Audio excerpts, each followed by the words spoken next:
नमस्ते दोस्तों, मैं हूं सम्राट चौधरी और आप देख रहे हैं मेरे चैनल इंडी वर्ल्ड एंटरटेनमेंट को।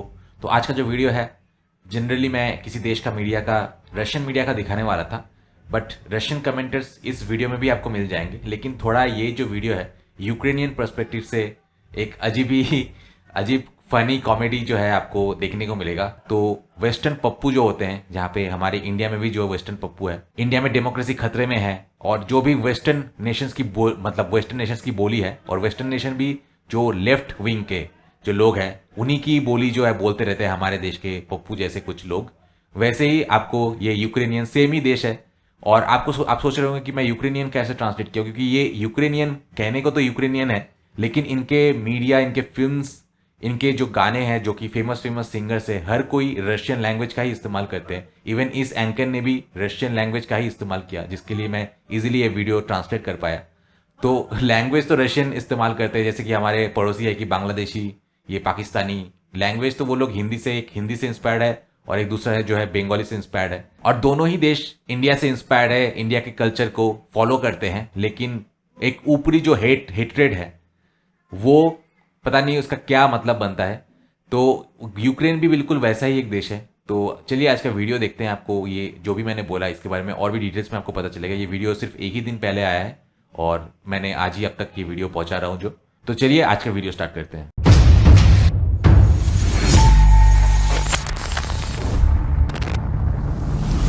दोस्तों, अगर आप में से किसी को इंडी वर्ल्ड समेत मेरे सारे दूसरे चैनल्स का पार्टनर बनना है तो मुझे कांटेक्ट कीजिए इस नंबर पे। और साथ ही अगर आपको रशियन लैंग्वेज सीखना है तो मैं रशियन क्लासेस देता हूं, तो आप मेरे क्लासेस को ज्वाइन कर सकते हैं। और क्लासेस ज्वाइन करने के लिए भी इसी नंबर पे कांटेक्ट कीजिए।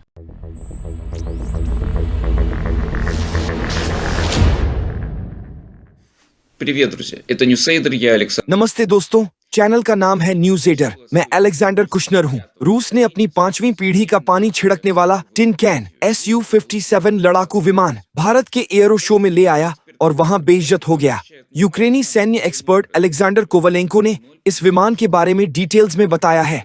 वो याद दिलाते हैं कि ये वही पुराना परीक्षण प्रोटोटाइप है जिसे पूरे 12 साल पहले बनाया गया था।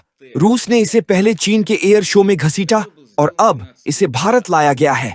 असल में रूस के पास विदेशी एयर शो में दिखाने के लिए बस यही एक विमान है, वही डायनासोर के जमाने का प्रोटोटाइप जिसने इन सालों में किसी तरह परीक्षण तो झेले हैं, लेकिन जिसकी सबसे बड़ी खासियत बस ये है कि उड़ान भरने के 5 मिनट के भीतर नहीं गिरेगा।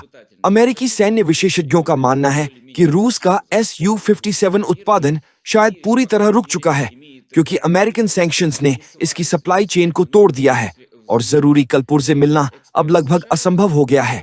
अगर ड्रोन अब भी किसी तरह चीन के जरिए मिलने वाले लोकल कंपोनेंट्स से जोड़े जा सकते हैं, लेकिन Su-57 जैसे लड़ाकू विमान के लिए मामला इतना आसान नहीं है।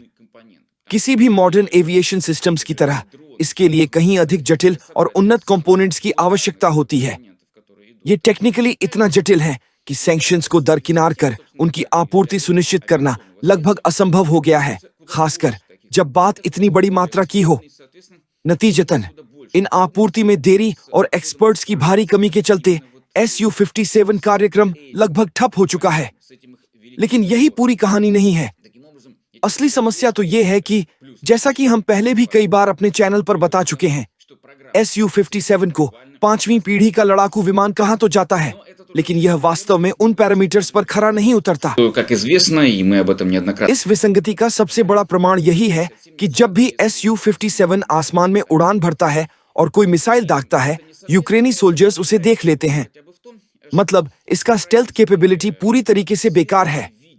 हाल के दिनों में यूक्रेन में ऐसे सीन कम ही दिख रही हैं कि Su-57 ने 100 या 50 किलोमीटर की दूरी से किसी Kh-69 प्रकार की मिसाइल लॉन्च की है। इसकी एक स्पष्ट वजह यह हो सकती है कि रूस के पास पहले से मौजूद Su-57 विमानों के संचालन में गंभीर दिक्कतें आ रही हैं और शायद अब ये लड़ाकू विमान उड़ान भरने लायक भी नहीं बचे हैं। फिर भी जब पहले Su-57 ने यूक्रेन पर हमले किए तो पूरा यूक्रेन इस बारे में तुरंत जान जाता था।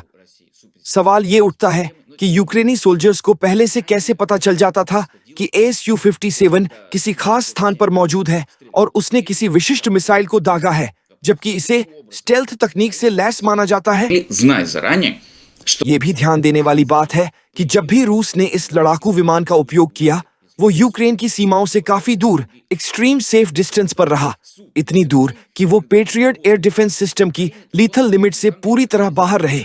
लेकिन जवाब बहुत सीधा है। Вот украинских границ.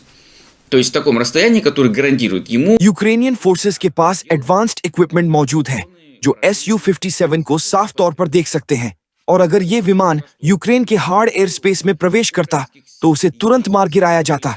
इसका सीधा मतलब है कि Su-57 के ऑपरेशन में पहले से ही गंभीर समस्याएं मौजूद हैं। этого самолета, если бы он появился उसे देखा जाता है, वो स्पष्ट रूप से नजर आता है, हर बार दिखाई देता है और लगातार ट्रैक किया जाता है। असल में हमने नहीं बल्कि खुद यूक्रेनी सेना ने वो साबित कर दिया जिसे दुनिया भर के मिलिट्री एक्सपर्ट पहले से ही संदेह की नजर से देख रहे थे कि Su-57 का स्टेल्थ कोटिंग वास्तव में उतना अदृश्य नहीं जितना दावा किया गया था। ये 5वीं पीढ़ी के स्टैंडर्ड्स पर खरा नहीं उतरता। самым заявленным стандартом пятого поколения. इसके अलावा हम जानते हैं कि Su-57 का सबसे महत्वपूर्ण कंपोनेंट यानी इसका इंजन ही इसकी सबसे बड़ी कमजोरी है। 2019 में एक Su-57 इंजन की तकनीकी खराबी के कारण दुर्घटनाग्रस्त हो गया था। असल में इंजन सिस्टम हमेशा से रशियन एविएशन इंडस्ट्री के लिए एक गंभीर समस्या रही है और Su-57 भी इस समस्या से अछूता नहीं रह सका। अब वापस आते हैं भारतीय एरो शो पर। Часть к индийскому авиашоу. ये दूसरा ऐसा एरो शो है जहां वही पुराना जंग खाया हुआ Su-57 054 फिर से दिखाई दिया। जहां तक भारत की बात है, जो अभी अपने स्वयं के 5वीं पीढ़ी के लड़ाकू विमान के विकास की प्रक्रिया में है, उसके लिए Su-57 एक स्पष्ट उदाहरण है कि 5वीं पीढ़ी के विमान कैसे नहीं बनाए जाने चाहिए, क्योंकि सिर्फ 5वीं पीढ़ी का ठप्पा लगा देने से कोई विमान उन्नत नहीं बन जाता। उसे वास्तव में उन स्टैंडर्ड्स पर खरा भी उतरना होता है। Этому самому стандарту.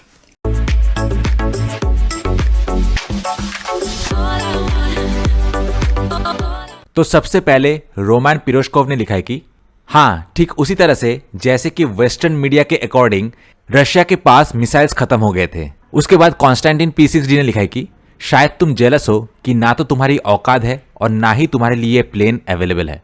Neither you have the guts and nor you have the ability to fly such a beauty. उसके बाद सेड ने लिखा है कि रशिया ने अपना Su-57 शो किया और खुद की ही बेइज्जती करा ली, लेकिन यूक्रेन ने कभी भी कोई बेइज्जती वाला काम नहीं किया। जिसके रिप्लाई में मैंने लिखा है कि यूक्रेन जो एक क्लाउन को चुन के अपने देश को सर्कस बना लिया, एक कॉमेडियन को चुन के पूरे देश का मजाक उड़ा दिया, खुद को वेस्ट की बलि का बकरा बना दिया, उससे बड़ी बेइज्जती भला और क्या हो सकती है। उसके बाद लीगा 3275 ने कमेंट किया कि तुम्हारा कंपिटेंस क्वेश्चनेबल है और इसीलिए इंडिया ने एक भी Su-57 नहीं खरीदा। उसके बाद सेर्गेई ने कमेंट किया कि इंडिया ने F-35 खरीदने से मना कर दिया because of its technical character, और इसके बदले Su-57 को रशिया के साथ ट्रांसफर ऑफ टेक्नोलॉजी के साथ मिलके प्रोड्यूस करना ज्यादा पसंद करेगा, क्योंकि वहां पे उनको ट्रांसफर ऑफ टेक्नोलॉजी मिल रहा है।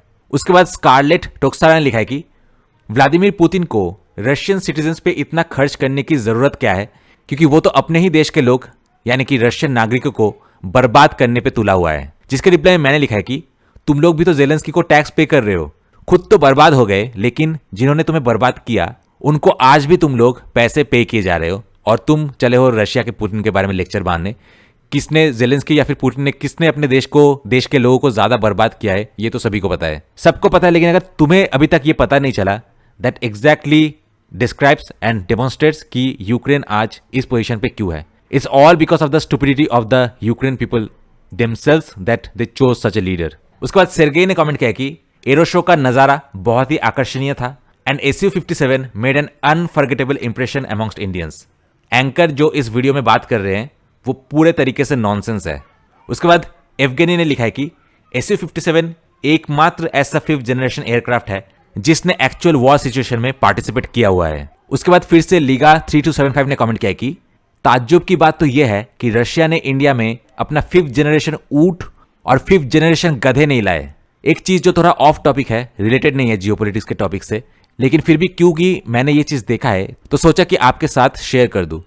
इंसानों के बायस ने बहुत सारे जानवरों को बहुत ही गलत तरीके से पोर्ट्रे किया है, जैसे कि आउल, व्हाइट आउल तो चलो फिर भी ठीक है, लेकिन दूसरे जो आउल है बहुत कोई ऑमिनस या फिर अशुभ मानते हैं, या फिर काली बिल्ली, और गधे भी इनमें से एक जानवर है। इनफैक्ट गधा नाम ही एक गाली जैसा हो गया है। लेकिन अगर आप उनके बारे में डिटेल में जाने, they are actually very emotionally intelligent animals जिनको इमोशन समझ में आता है।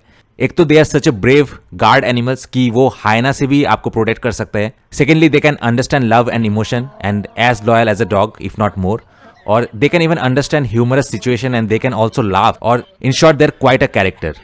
तो मेरा इनिशियल परसेप्शन अबाउट डंकीज जो कि बहुत अलग था जब मैं इनके बारे में नहीं जानता था, लेकिन बहुत सारे वीडियोस में जब मैंने देखा तो मुझे तो यही लगा कि they deserve a lot of love and respect.